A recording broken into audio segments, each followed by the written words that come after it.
Majority Floor Leader. Mr. President, Senator Ronald Baton de la Rosa is seeking the floor for us. He would like to deliver privilege speech. What is the pleasure of the honorable? Before recognizing the honorable De La Rosa, Senator Pimentel is raising his hand. What is the pleasure of the honorable Pimentel? Shouldn't we, in good faith, implement the approved motion from yesterday, Mr. President? That at 4 o'clock, we should be taking our oath as senator judges. Then we'll give way to the privilege speech, Mr. President. So that was the motion approved by the body yesterday. Majority Leader. Yes, Mr. President, we will be honoring that what was agreed upon yesterday, but this is a personal collective privilege, and any member of this of this body can just stand up anytime and avail of this collective of this privilege hour, Mr. President. No, I don't think so, Mr. President. This is a privilege speech. This is a privilege speech. This is not a privilege motion. So my motion is to execute and implement what was agreed upon yesterday. At 4 o'clock in the afternoon, we take our oath. Senator, I make of record the time. It's 4:31 p.m. Senator De La Rosa. Yeah, Mr. President, it was very clear yesterday that we agreed that before I take my oath as member of the impeachment court, I should have delivered my privilege speech. That's why I made it a precondition to my approval or to my agreement to the motions yesterday that I'm willing to take oath as a member of the impeachment court, provided let me first deliver my privilege speech. And very clear, it was agreed by the minority No, leader no, yesterday. Mr. President, no.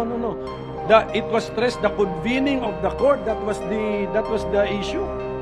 And the agreement natin, the oath taking is not the convening of the court. That's very clear, Mr. President. Several members are raising their hands. May I first acknowledge our Majority Floor Leader, Senator Tolentino. Thereafter, our Deputy Minority Floor Leader, Senator Ontiveros. Senator Tolentino may proceed. The permission of the gentleman. Mr. President, let me remind the gentleman that yesterday this representation moved to expunge from the records the word agreement, precisely because this representation would want that all matter that arose yesterday should be expressed stipulations coming from the mandate of the Constitution.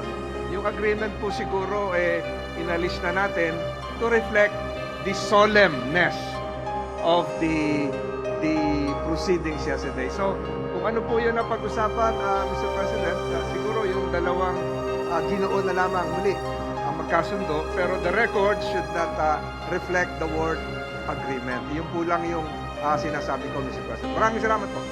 Mr. President, Senator, this is important because it's related. So, what I'm asking Senator Pimentel, you may proceed. What I'm asking to be enforced is the motion approved already, Mr. President. So we had approved by the plenary. A motion was approved by the plenary. So yun lang. Senator Ontiveros is recognized.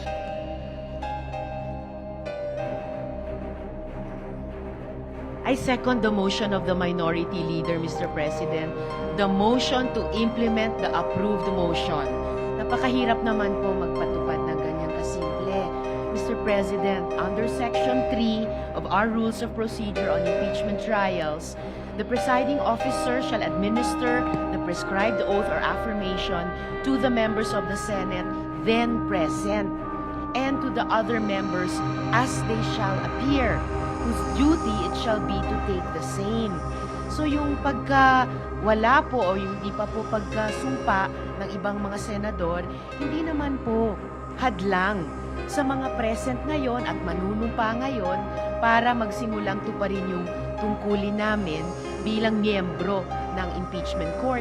Kung nais po ng good gentleman from Davao mag-deliver ng privilege speech ngayon, maari naman pong ituloy na po yung pagpapatupad ng agreed motion kahapon, manupa kaming lahat na iba sa inyo bilang presiding officer, and then pakinggan po natin ang privilege speech ng good gentleman from Davao, at pagkatapos kung nais niya ay pwedeng manumpa na ayon dito sa ating rules of impeachment, Mr. President. So Mr. sinusugundahan ko po yung motion ng minority leader na gawin na po natin yung approved motion kahapon. Salamat po, Mr. President. Chair would like to make some remarks before acknowledging Senator De La Rosa. There was a prior motion made by the majority floor leader. There is no motion to second as of yet because we first have to dispose of the first motion made by the majority leader with respect to the recognition of Senator Bato. But we note the manifest. We will consider and take note of the remarks of Senator Ontiveros as a manifestation for the meantime. Now, the movement is here. The person who made the motion yesterday. Perhaps when I suspend session, you can discuss it. But for the record, there is no attempt whatsoever, and kindly, I hope people will refrain from making insinuations that there is an intent not to proceed with what was agreed upon yesterday simply because of the time. Because I was here at 4 p.m. and I waited until we had enough numbers for a quorum, and we will proceed as scheduled with respect to that. So whether Senator Bato, as will be discussed when we suspend, will speak first, or we will do what is being suggested by the minority floor leader. In either case, both will be done today. So before I recognize the movement, Chair will suspend the session so that you can discuss. Session is suspended.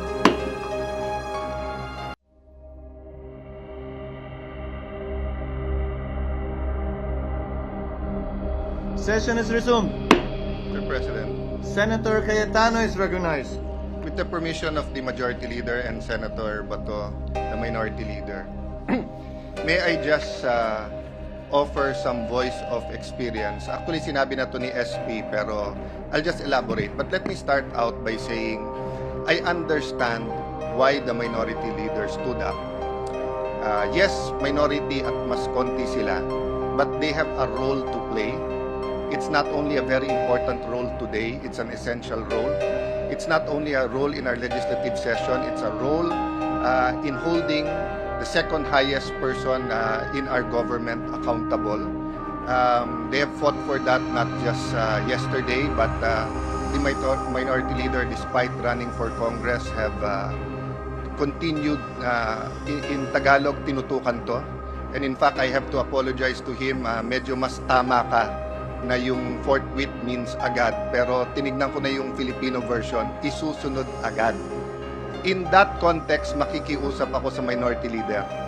We've been here long enough dun sa atin na 3-4 terms na pag nag-argue kung sinong una, tatagal tayo na 1-2 oras, walang mauuna. So kung gagawin natin yung forthwith today, ibig sabihin isusunod agad. I looked at the rules, no? Sabi po kasi talaga pagka personal privilege, pwede mauna. But ang sabi nga ni minority leader and backed up by the deputy minority leader, we know how important the impeachment court is. So may I ask a further favor indulgence from the minority leader that we allow Senator Bato so that we also do not violate. We're going to violate 1 or 2 things today. Violate the agenda, dahil sa agenda talaga mag-oath taking, or violate our rules, dahil sabi sa rules, anytime pwede kang tumayo sa personal privilege. So may we ask for the indulgence ng minority to allow Senator Bato to deliver his speech because binanggit niya to sa akin kahapon. Kung ako nagkulang, pasensya na po kayo dahil ang pakiusap niya kahapon, bago mag-oath, magsasalita siya. So if we can allow him, then with the permission of the majority leader, I'll volunteer you to forthwith immediately, agad-agad move na we take our oath as members of the impeachment court, if it's acceptable to the minority leader. It's not the perfect solution, sir, but I hope it's acceptable. What does the minority leader say? Basically, Mr. President, we will agree to the suggestion of Senator Alan Cayetano. Pero ito lang yung point ko for those of you still present or serving in the 20th Congress. There is a purpose, meron tayong agenda. So when you are in number 7 for privilege speech, you cannot just stand up and then accelerate the tackling of your item in the session, Mr. President, by just standing up. So ano na lang po yun, just an observation. So with that, I willingly give way to our colleague with this important message for us, Mr. President, Senator Bato de la Rosa. We thank Senator Pimentel, also thank Senator Cayetano. Sana mas madalas-dalas siya dito. Hindi ikaw, Coco, si Alan. And also for the record, I'd like to assure our minority floor leader and deputy minority floor leader that we will, the chair would rather preside over the oath-taking of members of the impeachment court today. Before we adjourn, the clock not with standing to give way to the privileged speech of the Honorable De La Rosa, because the Senate, after all, is a deliberative body.